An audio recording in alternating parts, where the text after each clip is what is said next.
ஓம் சாந்தி. அவ்யக்த முரளி 15/4/1984.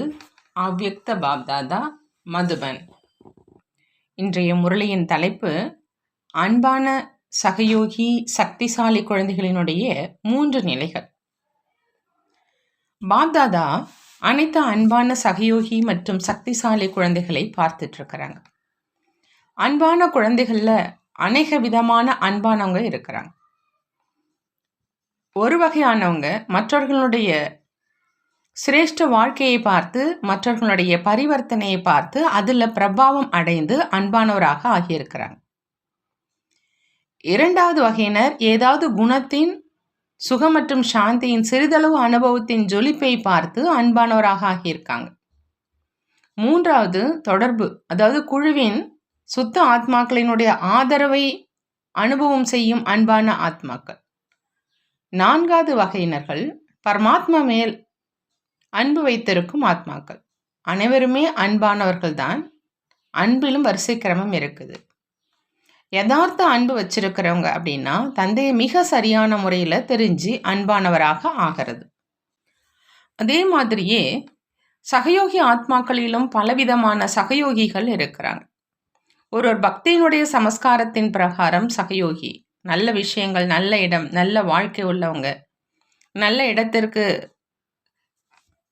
செல்வதனால நல்ல பலன் கிடைக்கும். இதே ஆதாரத்தில் இதே கவர்ச்சியில் சகயோகியாக ஆவது அப்படின்னா தன்னிடம் இருக்கும் உடல், மனம், பணம், செல்வத்தை ஈடுபடுத்துறது. இரண்டாவது வகையினர் ஞானம் மற்றும் தாரணை மூலமா கொஞ்சம் பிராப்தி செய்வதனுடைய ஆதாரத்தில் சகயோகியாக ஆவது. மூன்றாவது வகையினர் ஒரு தந்தையை தவிர வேறு யாரும் இல்லை, ஒரே ஒரு தந்தை தான், ஒரே ஒரு அனைத்து பிராப்திக்கான ஸ்தானம், தந்தையினுடைய காரியம்தான் என்னுடைய காரியம். அந்த மாதிரி தன்னுடைய தந்தை, தன்னுடைய வீடு, தன்னுடைய காரியம் சிரேஷ்ட ஈஸ்வரிய காரியம் அப்படின்னு புரிஞ்சு நிரந்தரமான சகயோகியாக ஆவது. அப்படி வித்தியாசம் ஆயிடுச்சு இல்லையா? அதே மாதிரி சக்திசாலி ஆத்மாக்கள் இதுலேயும் பலவிதமான நிலை உள்ளவங்க இருக்கிறாங்க. ஞானத்தினுடைய ஆதாரத்தில் மட்டும் நான் ஆத்மா, சக்திசாலி சொரூபமானவன், சர்வ சக்திவான் தந்தையினுடைய குழந்தை அப்படின்னு தெரிஞ்சுக்கிறோம். இதை தெரிந்து சக்திசாலியான நிலையில நிலைத்திருப்பதற்காக முயற்சி செய்கிறாங்க. ஆனால் தெரிந்து மட்டும் இருக்கிறாங்க அப்படிங்கிற காரணத்தினால எப்போ ஞானத்தினுடைய துளி நினைவில் வருதோ அந்த நேரம் சக்திசாலியான துளியின் காரணமாக அவங்க சிறிது நேரத்துக்காக சக்திசாலி ஆகலாம். பிறகு அந்த துளி மறந்துடுது, அப்படின்னா சக்தி இல்லாமல் ஆயிடுச்சு.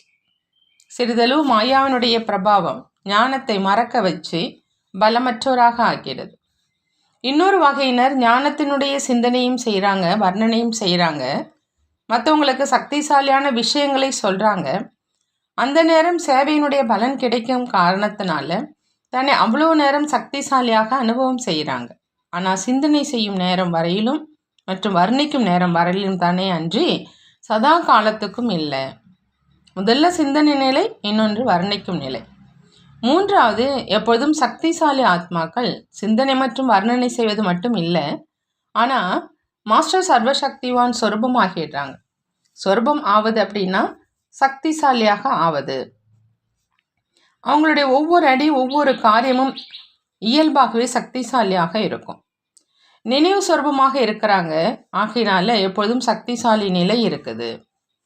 சக்திசாலி ஆத்மா எப்பவுமே தன்னை சர்வ சக்திவான் தந்தையோடு இருப்பதாக இணைந்த ரூபத்தை அனுபவம் செய்வாங்க. மேலும் ஸ்ரீமத் அப்படிங்கிற அந்த கை பாதுகாப்பு கொடைநிலையினுடைய ரூபத்தில் எப்பொழுதுமே அவங்களுக்கு அனுபவமாகும். சக்திசாலி ஆத்மா எப்பொழுதும் திடத்தன்மையினுடைய சாவியின் அதிகாரியாக இருக்கிற காரணத்தினால வெற்றி களஞ்சியத்தின் எஜமானனாக அனுபவம் செய்கிறாங்க. எப்பொழுதும் அனைத்து பிராப்திகள் என்ற ஊஞ்சல்ல ஆடிக்கொண்டே இருப்பாங்க. எப்பொழுதும் தனது சிரேஷ்ட பாக்கியத்தினுடைய பாடலை மனதில் பாடிக்கிட்டே இருப்பாங்க. எப்பொழுதும் ஆன்மீக போதையில் இருக்கும் காரணத்தினால பழைய உலகத்தின் கவர்ச்சியிலிருந்து சுலபமாகவே விலகி இருக்கிறாங்க. கடின முயற்சி செய்ய வேண்டி இருக்காது. சக்திசாலி ஆத்மாவினுடைய ஒவ்வொரு காரியம், வார்த்தை இயல்பாக மற்றும் சுலபமாக சேவை செய்வித்து கொண்டே இருக்கும். சுய பரிவர்த்தனை மற்றும் உலக பரிவர்த்தனை சக்திசாலியாக இருக்கும் காரணத்தினால வெற்றி நிச்சயம் கிடைக்கும். அப்படிங்கிற இந்த அனுபவம் எப்பொழுதுமே இருக்கும்.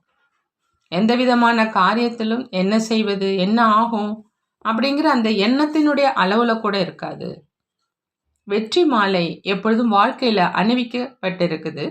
வெற்றி அடைபவன் மேலும் நான் வெற்றி மாலையில இருப்பவன். வெற்றி அப்படிங்கிறது என்னுடைய பிறப்புரிமை அப்படிங்கிற உறுதியான நிச்சயம் இயல்பா மற்றும் எப்பொழுதுமே கண்டிப்பாக இருக்கும். புரிந்ததான் பாபா கேட்கிறான். இப்போ நான் யார் அப்படின்னு தன்னைத்தானே கேளுங்க.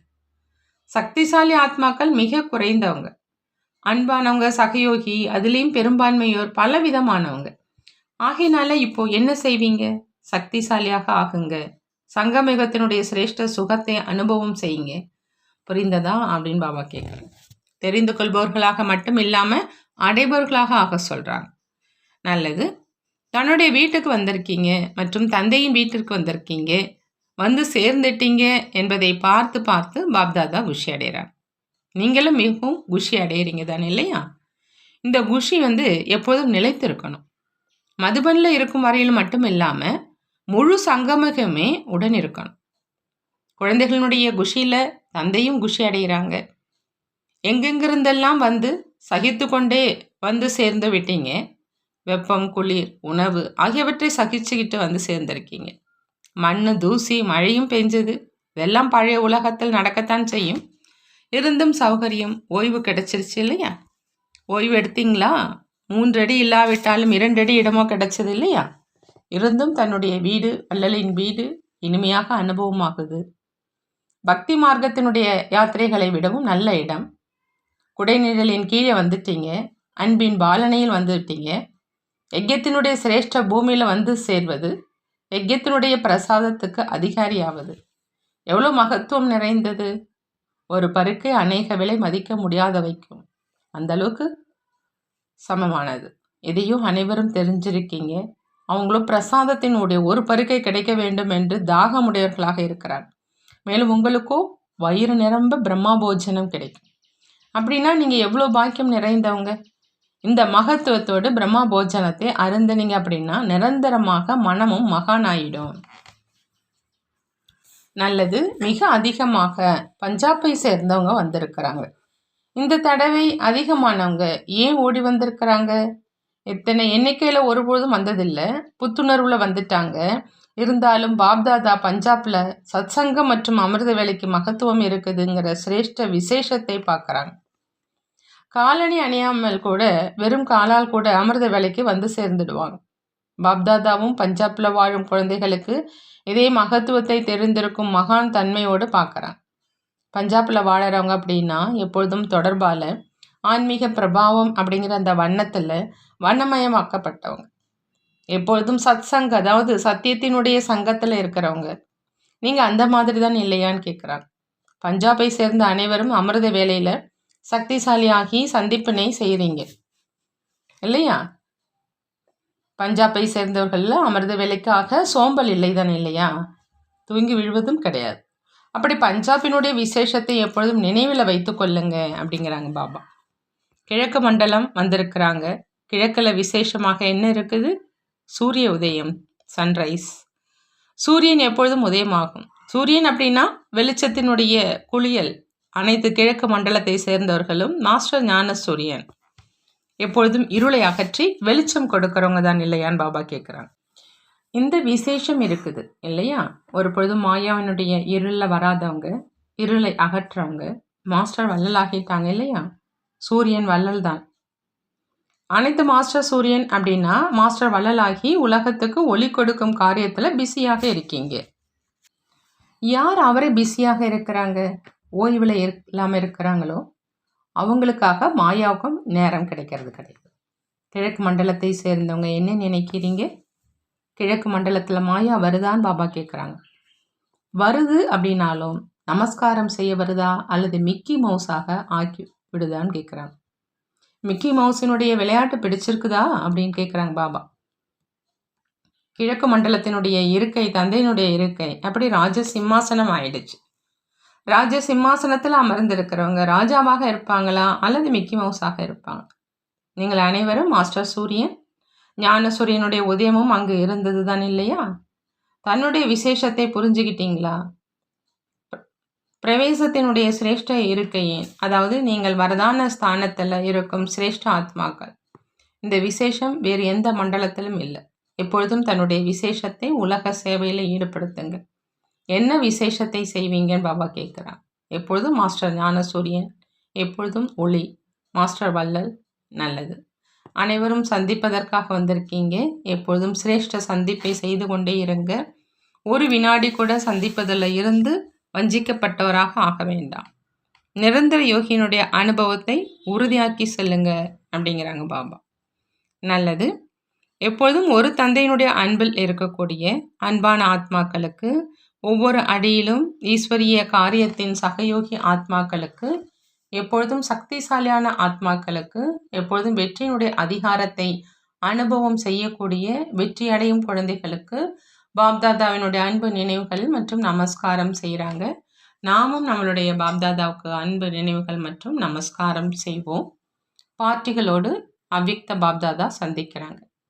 ஒரு பலம் மற்றும் ஒருவர் மீது இருக்கிற நம்பிக்கை மூலமா எப்பொழுதும் முன்னேற்றத்தை அடைஞ்சிக்கிட்டே இருங்கன்னு சொல்றாங்க பாபா. எப்பொழுதும் ஒரு தந்தையினுடையவங்க, ஒரு தந்தையினுடைய ஸ்ரீமத் படி நடக்கணும். இதே முயற்சியின் மூலம் முன்னேறி சென்று கொண்டே இருங்கிறாங்க பாபா. சிரேஷ்ட ஞான சொரூபம் ஆவதற்கான அனுபவம் செய்யுங்க. மகான் யோகி ஆவதற்காக ஆழத்துல செல்லுங்க. எந்த அளவு ஞானத்தின் ஆழத்துல செல்வீங்களோ அந்த அளவு விலை மதிக்க முடியாத அனுபவத்தினுடைய ரத்தனங்களினுடைய பிராப்தி செய்வீங்க. ஒருமித்த புத்தி உள்ளவங்க ஆகுங்க. எங்கு ஒருமித்த நிலை இருக்குமோ அங்க அனைத்து பிராப்திகளினுடைய அனுபவம் இருக்கும். அல்பகால பிராப்தியின் பின் செல்லாதீங்க. அழியாத பிராப்தியை செய்யுங்க. அழியும் விஷயங்களின் மேல் கவரப்படாதீங்க. எப்பொழுதும் தன்னை அழியாத பொக்கிஷங்களின் அதிபதி அப்படின்னு புரிஞ்சு எல்லைக்கு அப்பாற்பட்ட நிலையில வாங்க. எல்லைக்கு உட்பட்டதில் வராதீங்க. எல்லைக்கு அப்பாற்பட்ட மகிழ்ச்சி மற்றும் எல்லைக்கு உட்பட்ட கவர்ச்சியினுடைய மகிழ்ச்சி, இதில் இரவுக்கும் பகலுக்கும் இருக்கிற வித்தியாசம் இருக்குது. ஆகையினால விவேகம் உள்ளவங்களாக ஆகி விவேகத்துடன் காரியம் செய்யுங்க. மேலும் நிகழ்காலம் மற்றும் எதிர்காலத்தை சிரேஷ்டமானதாக ஆக்குங்கிறாங்க பாபா. நல்லது. ஓம் சாந்தி. நன்றி பாபா, நன்றி.